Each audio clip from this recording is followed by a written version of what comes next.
पुस्तक परिवार को सुसंस्कृत कैसे बनाएं। लेखक पंडित श्री राम शर्मा आचार्य एवं डॉक्टर प्रणव पांड्या जी, MD। ऑडियो 1। परिवार को सुसंस्कृत कैसे बनाएं। शरीर में विभिन्न अंग होते हैं। 2 हाथ, 2 पाँव, 2 नाक, 2 कान, 2 आँखें, 20 उंगलियां आदि। शरीर ने सभी अंगों को जोड़कर बना है। इसमें से कोई अंग कट जाए, क्षत विक्षत हो जाए, पक्षाघात या लकवा लग जाए तो शरीर की शोभा और सौंदर्य मारा जाता है। कई बार यह विकृति सामान्य जीवन क्रम में भी कठिनाइयां उत्पन्न करती है। उससे लोगों को कष्ट और दुख होते देखा जाता है। ऐसा ही मनुष्य का एक शरीर परिवार होता है। इसे सामाजिक शरीर कहेंगे। अपने परिवार में प्रवेश करके ही मनुष्य सामाजिक प्राणी बनता है। परिवार समाज का एक शरीर है। ठीक वैसा ही जैसा एक व्यक्ति का शरीर, वह भी अनेक अंगों को जोड़कर बनता है। पत्नी, पुत्र, पुत्रियां, भाई, ताऊ, ताई, भाभियां, पिता एवं माता आदि शरीर की तरह परिवार शरीर के अंग है। यह सभी अंग यदि ठीक ठाक काम करते रहते हैं तो परिवार में शांति, समृद्धि और सुव्यवस्था बनी रहती है। पर यदि घर का कोई व्यक्ति उच्चृंखल, वैषयी, दुर्बुद्धि, आलसी, अनाचारी, कर्कश हो तो परिवार की शोभा और सौंदर्य नष्ट हो जाता है। शरीर के प्रत्येक अंग के समुचित विकास, स्वस्थ और सुडौल होने से शरीर सुख मिलता है। पारिवारिक जीवन की सुख सुविधा के लिए भी उसके सब अंगों का स्वस्थ और सुविकसित होना आवश्यक है। जिस प्रकार शरीर के विभिन्न कलपुर्जे मिलकर पूर्णता होती है और उन सब के ठीक काम करने पर निरोगिता रहती है, उसी प्रकार परिवार का उचित गठन मानव जीवन की सुव्यवस्था का ठोस आधार बनता है। अन्य सारे सुख साधन एक ओर और परिवार का संतुलन यदि एक ओर रखा जाए तो पारिवारिक जीवन का महत्व अधिक मानना पड़ेगा। जिन लोगों के साथ मिलजुल कर जीवन क्रम चलाना पड़ता है, उनकी व्यवस्था अव्यवस्था का अपने ऊपर भारी प्रभाव पड़ता है। अशांत और विक्षुब्ध पारिवारिक जीवन को लेकर कोई व्यक्ति ना तो संतुष्ट रह सकता है और ना प्रसन्न, भले ही बाहरी सुविधाएं कितनी ही बढ़ी चढ़ी क्यों ना हो। परिवार का पालन ही नहीं, निर्माण भी। परिवार के लोगों को सुखी और संतुष्ट रखने के लिए प्रायः लोग अधिक से अधिक धन जुटाने की व्यवस्था करते हैं। अच्छा भोजन, अच्छे कपड़े और अनेक तरह के मनोरंजन के साधन जुटाते हैं। तो भी आए दिन गृह कलह हुआ करता है। पुत्रों के स्वेच्छाचारिता, भाइयों की बेईमानदारी, पत्नी से विचार न मिलने की शिकायत, माता पिता का असंतोष अधिकांश लोगों को बना रहता है। इस प्रकार के प्रसंग सामने आते हैं और उनके कारणों पर गंभीरता से विचार करते हैं तो यह मानना पड़ता है कि साधन जुटाने में लोगों का ध्यान गया, पर परिवार निर्माण के लिए उन्होंने कुछ भी प्रयत्न नहीं किया। गृहस्थ का पालन बड़ी बात नहीं है, उतना तो सामान्य पशु पक्षी भी कर लेते हैं।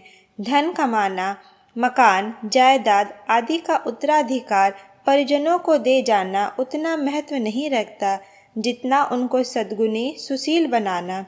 परिवार को सुसंस्कृत और सुविकसित बनाना नितांत आवश्यक है।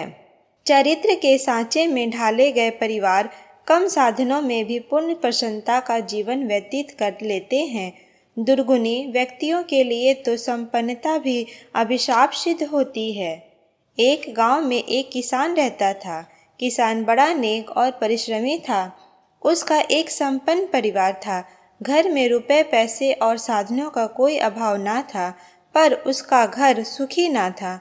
सब आपस में खींचातानी रखते थे। भाई भाई में नहीं बनती थी। लड़के उद्दंड और दुराचारी थे। सास बहुओं में नहीं पड़ती थी। घर कोलाहल से भरा रहता था। शांति का कहीं नामो निशान तक ना था। विपुल साधन संपत्ति होते हुए भी किसान को रत्ती भर का भी सुख उपलब्ध ना था। किसान इससे उबकर अंत में संत बाबा वैरागी दास के पास गया और बोला, महाराज, मेरी ग्रह दशा ठीक है? घर वाले आपस में लड़ते झगड़ते हैं और उथल पुथल मचाए रहते हैं। कोई उपाय बताइए ताकि इस दुख से छुटकारा मिले। संत ने किसान को शाम तक कुटी में ठहरने के लिए कहा। किसान ठहर गया।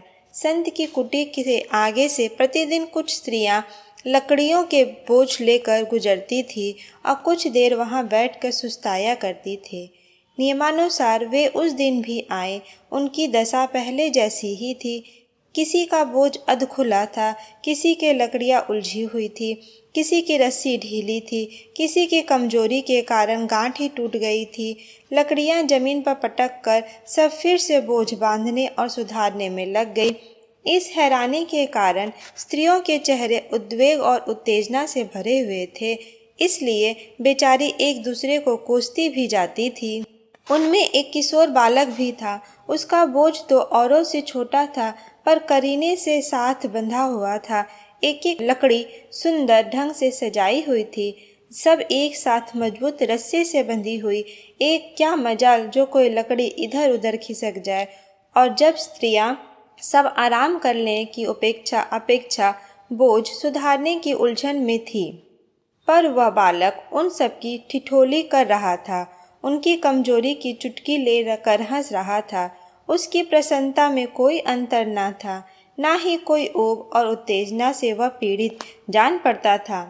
बाबा वैरागी दास ने किसान को बुलाया और बताया, देखो भाई, इन स्त्रियों की तरह लकड़ियां काट लेने में ही सफलता नहीं, वरन उन्हें इस बच्चे की तरह सुदृढ़ और सुव्यवस्थित ढंग से बांधना भी तो चाहिए। आपकी असफलता का रहस्य भी ऐसा ही है। आपने परिवार बनाया तो है, पर उसका निर्माण नहीं किया। यह दशा तो ठीक है, पर गृह दशा व्यवस्थित नहीं। उसे सुधारने का प्रयत्न करो तो तुम्हारे सब दुख दूर हो जाएंगे। यह विषम स्थिति घर घर। किसान की दुर्दशा की कहानी ढूंढी जाए तो वह आज प्रायः प्रत्येक घर में देखने को मिल सकती है। धन ऐश्वर्य वाले कुटुंब भी ईर्ष्या द्वेष की अग्नि में जलते देखे जा सकते हैं। स्वार्थ संकीर्णता और असहिष्णुता के कारण पारिवारिक जीवन एक नरक जैसी स्थिति में पड़ा सुलगा रहता है। परिवार निर्माण के लिए आवश्यक प्रयत्न न करने के अभाव में धन, शिक्षा, पद, प्रतिष्ठा आदि सब कुछ होते हुए भी क्षुद्रता और संकीर्णता के कारण घटित होने वाली छोटी मोटी घटनाओं के कारण परिवार अपनी प्रतिष्ठा एवं सुदृढ़ता खोते चलते हैं और कुछ दिन में ही बुरी तरह बिखर जाते हैं। यह स्थिति आत्मिक एवं लौकिक दोनों ही दृष्टि से हानिकारक होती है। शरीर में नए खून की तेजी, मस्तिष्क में अनुभव की कमी और अंतःकरण में भावनाओं का प्रकाश न होने के कारण अक्सर घर में वयस्क लोग भी कुछ न कुछ उटपटांग करते रहते हैं। उनमें जोश होता है पर होश कम, शिक्षा होती है पर संस्कार नहीं। इसका असर पारिवारिक स्थिति पर भी बुरा ही पड़ता है और इन दोषों से विकसित होने वाले गृह कला के कारण हमारे कुटुंब टूटते हुए चले जाते हैं। कई बार बुढ़ापे की कठिनाइयों के कारण माता पिता भी चिड़चिड़े होते हैं। वे भी अनुपयुक्त सोचते हैं और अनुपयुक्त करते हैं। समझाने बुझाने में अपना अपमान मानते हैं और खिन्न होते हैं। स्त्रियों में तो प्रायः ही झगड़े हुआ करते हैं। सास बहू के झगड़े घर घर फैले पड़े हैं। यह सब इसलिए होता है कि गृहस्थ के निर्माण में बहुत कम ध्यान दिया जाता है। लोग ढर्रे का जीवन ही जीने में सुविधा अनुभव करते हैं। कुछ साहस कर पारिवारिक परिस्थितियों को अनुकूल बनाने, उनमें व्यवस्था लाने का थोड़ा भी प्रयत्न किया जाए तो घरों में सुख शांति और समुन्नति का वातावरण आसानी से पैदा किया जा सकता है। परिवार आत्मविकास की प्रयोगशाला। गृहस्थ जीवन एक प्राकृतिक, स्वाभाविक, आवश्यक और सर्वसुलभ प्रयोगशाला है, जिसका समुचित रीति से पालन और संचालन किया जाए तो मनुष्य आत्मोन्नति के गुरुतर लक्ष्य को आसानी से संभव बना सकता है। लड़का जब तक अकेला रहता है तब तक उसकी आत्मभावना संकुचित और संकीर्ण रहती है। उसकी प्रत्येक इच्छा और प्रत्येक कार्य अपने आप तक ही सीमित रहता है। पर वह दूसरों का ध्यान ना रख पा अपनी आवश्यकताओं की पूर्ति करना चाहता है। अपने लिए अच्छा खाना, अच्छे कपड़े, शौक, मौज, मनोरंजन, मटर गश्ती आदि साधन, इन सब से उसकी स्वार्थ भावना अग्रसर रहती है। यद्यपि उस समय वह सब आवेग सा होता है, पर प्रत्यक्ष रूप से इस प्रकार की संकीर्ण भावना ही आध्यात्मिक प्रगति में बाधक होती है। गृहस्थ का नियमित पालन इस स्वार्थ और अहम भाव से छुड़ाकर उसे सुविकसित जीवन की ओर प्रेरित करता है। जब विवाह हो जाता है तो बच्चे की आत्म भावना का दायरा बढ़ता है। वह अपनी पत्नी की सुख सुविधाओं के बारे में सोचने लगता है। अपने सुख और अपनी मर्जी पर प्रतिबंध लगाकर पत्नी की आवश्यकताएं पूरी करता है। उसकी सेवा और प्रसन्नता में अपनी शक्तियों को खर्च करता है। इस तरह उसके आत्मभाव की सीमा का विस्तार होता है। एक से बढ़कर दो एक आत्मीयता फैलती है। इसके बाद एक छोटे से शिशु का जन्म होता है। बालक की सेवा शुश्रूषा में, पालन पोषण में निस्वार्थ भाव से इतना मनोयोग लगता है कि अपनी निजी सुख सुविधाओं का ध्यान भूल जाता है। इस प्रकार अपनी रुचियां कम होती हैं, आत्मसंयम बढ़ता है। अपनी स्त्री, पुत्र, परिजनों आदि में अपनी आत्मीयता के क्षेत्र को विकसित करते जाने से मनुष्य उस लक्ष्य को बड़ी आसानी से प्राप्त कर लेता है जो एकांतवास और निर्जन में रहकर कठिन योग साधनाओं के द्वारा भी संभव नहीं। अकेले में पति पत्नी, दो में, फिर बालक के साथ तीन में, संबंधियों, पड़ोसियों और गांव, प्रांत, प्रदेश, राष्ट्र और विश्व में यह आत्मीयता क्रमशः बढ़ती है और छोटा सी बालक अपनी अंतः भूमिका में विश्व मानव की अनुभूति की ओर अग्रसर होता रहता है। 4 आश्रमों का क्रम इस आवश्यकता की पूर्ति के लिए बना था। उनमें से सबसे अधिक समय और आत्मविस्तार की संभावनाएं गृहस्थ में ही सन्निहित होती थी। अतएव गृहस्थ धर्म की सुख सुविधाएं, सुव्यवस्था और सुसंचालन पर अधिक ध्यान दिया गया है। उन नियमों पर चलते रहने के कारण अधिक से अधिक सदस्य संख्या वाले परिवार भी संयुक्त कुटुंब में बने रहते थे। कलह अकटुता के लिए कोई समय नहीं मिलता था। परिवर्तित परिस्थिति और उसका निराकरण। किसी वस्तु का समुचित रीति से उपयोग करने पर वह साधारण हो तो भी बहुत बड़ा लाभ दिखा देती है। बहुत अच्छी वस्तु भी दुरुपयोग से हानिकारक बन जाती है। दूध जैसा पौष्टिक पदार्थ अविधि पूर्वक सेवन किया जाए तो वह भी घातक बन जाता है और संखिया, पारा, कुचिला जैसे विषयों को भी उचित रीति से शोधन कर लिया जाता है तो वे अमृत के समान रसायन का काम कर देते हैं। गृहस्थ जीवन के संबंध में भी यही बात है। जिन परिवारों में नियम प्रतिबंधों का पालन, व्यवहार, विचार, शिष्टाचार और सदाचार पर अमल किया जाता है और एक रस्सी में मजबूत बंधी लकड़ियों की तरह परस्पर बंधे रहते हैं, उनमें लौकिक समृद्धि और परलौकिक लक्ष्य प्राप्ति के सभी साधन उपलब्ध हो जाते हैं। पर विद्वेष की आग लग जाने से, कलह और कटुता का तूफान उठ खड़ा होने से वही पारिवारिक जीवन नारकीय वातावरण में बदल जाते हैं। आज की स्थिति ठीक ऐसी ही है। परिवार बना लेने में कोई कठिनाई नहीं है, पर उद्देश्य तो तब पूरा होता है जब वह सुव्यवस्थित बना रहे। यह एक जिम्मेदारी है जो हर सद्गृहस्थ को पूरी करनी चाहिए। माली अपने ऊपर जिस बगीचे की जिम्मेदारी लेता है उसे हरा भरा बनाने, फलने फूलने देने, झाड़ झंगार से रक्षा करने का जी जान से प्रयत्न करता है। यही दृष्टिकोण एक सद्गृहस्थ का भी होना चाहिए।